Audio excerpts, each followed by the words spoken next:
Merci, Monsieur le Président. Permettez-moi de commencer pour marquer la satisfaction de participer à cette réunion et de féliciter les hauts commissaires au plan. Nous savons tous, face à la crise qu'il y a aujourd'hui, que le G8 n'est pas suffisant.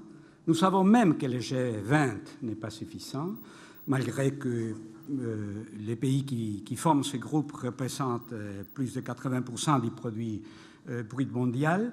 Ce n'est pas suffisant. Il y a d'autres besoins, il y a d'autres idées.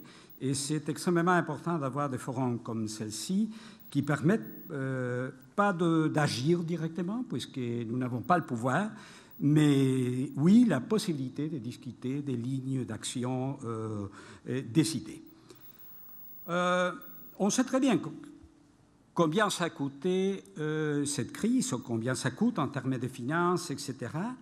Mais je voudrais aussi dire combien ça coûte pour la vie de gens courantes, en termes de temps. Vous savez, récupérer les niveaux par tête du produit national ou bien récupérer les rythmes de croissance pour les pays qui n'auront pas finalement une chute absolue du produit national, va coûter un minimum entre 5 et 6 ans. Et ça compte. Ça compte parce que les crises passent, mais ils laissent des effets négatifs pour la population. Et c'est nécessaire de se rappeler de cet effet dans le temps pour la vie des gens. Bien sûr, c'est pour ça justement que nous avons tous en clair qu'il faut agir, pas simplement sur la conjoncture, sinon sur le moyen terme. Et je crois que c'est ça qu'on a discuté surtout aujourd'hui ici. À mon avis, pour trouver des solutions, il faut commencer par le diagnostic et peut-être avertir quels sont les risques qu'il y a quand on parle de trouver des solutions pour le futur. Il y a des positions extrêmes dans ces points. D'un côté, les gens qui croient que nous sommes face à une révolution. Tout va changer, même la globalisation va peut-être disparaître. Eh bien, il me semble que cette idée, c'est extrémiste, qui n'a pas beaucoup à voir avec la réalité. Mais il y a d'un autre côté, et il faut le dire, surtout dans les milieux financiers internationaux, peut-être avec beaucoup de cynisme aussi, des gens qui disent « rien ne va changer ». Et en quelques mois, vous allez voir, il y aura une demande de retourner à la situation précédente en matière de fonctionnement de marché financier. Je crois que les deux positions, ce sont des positions extrêmes qui ne reflètent pas la réalité. La globalisation va aller en avant, avec certains changements, certainement. Sur le plan financier, par exemple, il y a des solutions nationales qui se trouvent pour le moment à la crise. Mais en même temps, il y a des concentrations, des fusions des compagnies financières qui seront encore plus globales. Et il y a un principe de régulation, pas de régulation globale, mais au moins de régulation concertée qui sont en train de se discuter. Sur le plan commercial, ça arrive la même chose. Il y a une réponse en essayant d'éviter les protectionnismes, mais il y aura quand même des changements parce qu'il y a des pays comme la Chine et comme l'Inde qui ont compris que probablement, pour les moyens termes, ils devront produire certains changes structurels dans son économie, dans sa fonction de demande de l'économie, et de donner plus d'impulsion à la consommation interne. De même sur le plan monétaire, il y a eu au milieu de la crise un flight to quality en faveur du dollar. Justement, les pays où la crise a commencé. Mais malgré ça, on commence déjà, c'est la Chine qui a fait certaines propositions, le Brésil qui a fait certains commentaires aussi, on parle déjà de penser sur une monnaie qui aille plus loin que simplement les dollars. Et puis dans le champ des idées, où on sait très bien qu'aujourd'hui, on ne pourra plus parler de automaticité des ajustements des marchés, de la autorégulation des marchés. Et tout ça, ça fait partie du passé. On sait très bien qu'il faudra compter sur les États pour intervenir, pas pour passer au-dessus des forces du marché, mais pour réguler ces forces. C'est-à-dire, je crois qu'il y aura une globalisation différente, pas tout à fait différente de ce qu'on avait avant, et qui devrait être plus efficace. Quelles sont certaines lignes d'action qu'il faut sur lesquelles il faut peut-être réfléchir en pensant au futur? D'abord, il y a eu cette réunion du G20, des choses positives. Il y a eu des fonds additionnels, en particulier pour le Fonds monétaire international. Il y a eu cette décision sur les droits de tirage. Il y a eu même la décision de permettre au Fonds monétaire de sortir au marché financier pour trouver des fonds. Tout ça, c'est très bien, mais si on pense vraiment à des changements de moyen terme, je crois que ce n'est pas suffisant. Ce n'est pas suffisant d'abord parce qu'il y a beaucoup de sujets qui sont restés sans être discutés, en tout cas au niveau politique. Peut-être qu'ils ont été discutés au niveau technique, mais pas au niveau de décision politique. D'abord, quel type de mesures on pourra prendre pour équilibrer les cycles? On sait très bien qu'il y a des décisions du passé, comme les mark-to-market ou les compagnies de qualification de risque, ou des modèles internes d'évaluation des risques des banques qui n'ont pas fonctionné et sur lesquels il faudra penser en dessin différent. On sait très bien qu'il n'y a pas eu de moyen de stabilisation plus automatique.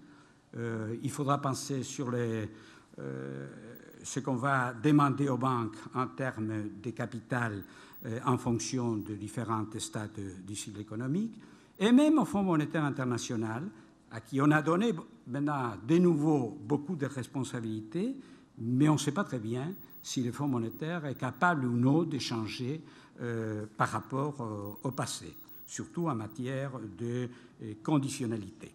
Vous savez, il y a beaucoup de propositions. Trevor Manuel, le ministre de l'économie de l'Union sud-africaine, a fait certaines suggestions très fortes concernant le changement de gouvernance au Fonds monétaire international. Certains économistes importants l'ont fait aussi. Il faudra s'assurer que les fonds monétaires n'aient pas simplement plus de ressources, mais aussi un changement de comportement. Donc, ça, c'est, je crois, certains des points qu'il faut tenir compte. Il doit y avoir une nouvelle régulation, une régulation qui ne laisse pas en dehors du balance sheet des compagnies financières la plupart des opérations, qui donne plus de transparence à un marché qui est tout à fait opaque. Et il y a aussi, comme je disais avant, des problèmes de qualité des institutions financières internationales.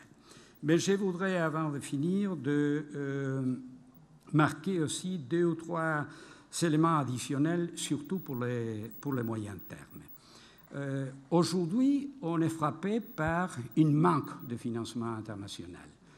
Mais il faut penser qu'il y a eu des moments contraires où il y a eu beaucoup de financement international, et ce sont ces moments où les pays ont commis, et en particulier les pays sans voie de développement, et en particulier les pays de l'Amérique latine, ont commis les erreurs les plus grandes.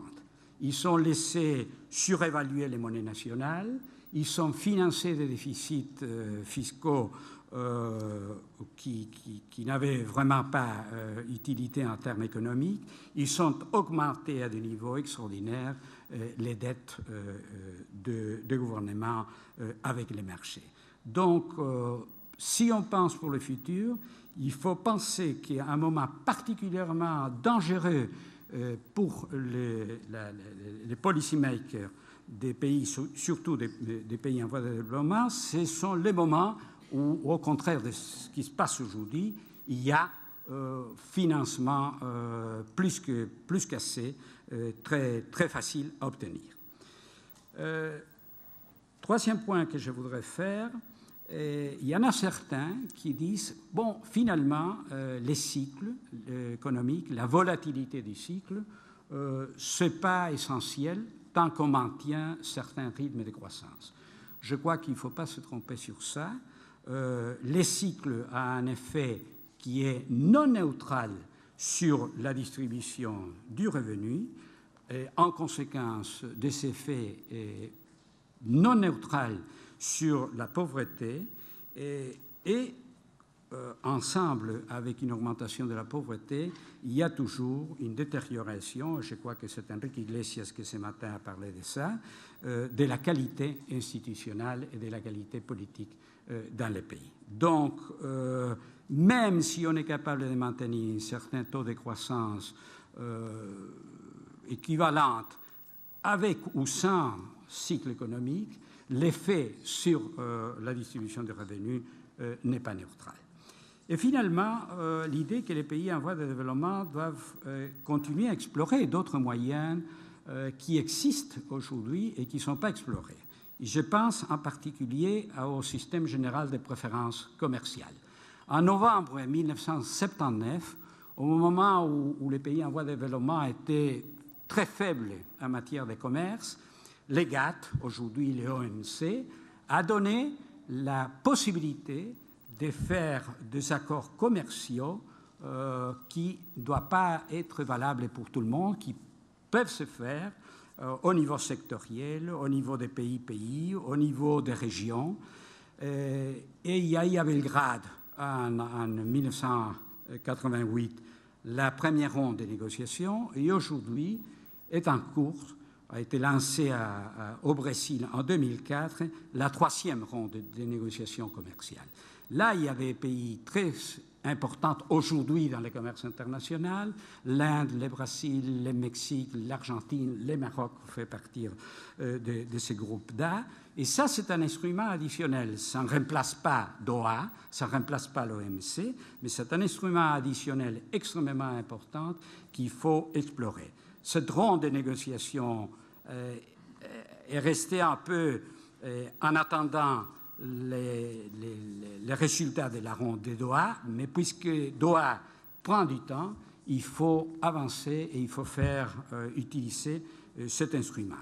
Et je crois que ça vaut même la peine de dire que la dernière réunion de ce groupe qui a eu lieu à Accra, à Ghana, en avril 2008, a été capable d'avertir dans son communiqué final qu'on allait vers une crise économique internationale. Il y a le point numéro 7 de la résolution finale de cette réunion, je parle avril 2008, où à un moment où les Fonds monétaires et la Banque mondiale pensaient que tout allait bien, ces groupes de pays en voie de développement, qui aujourd'hui sont extrêmement importants dans le commerce mondial, ont eu le courage et la vision de dire qu'on était face à des imminentes situations de crise sur le marché international. Donc, pour finir, la globalisation n'ira pas en arrière. Il y aura certainement, et c'est à ça qu'il faut travailler, une globalisation différente, plus ordonnée, plus régulée et surtout plus équilibrée en termes de bénéfices pour les différents pays. Merci.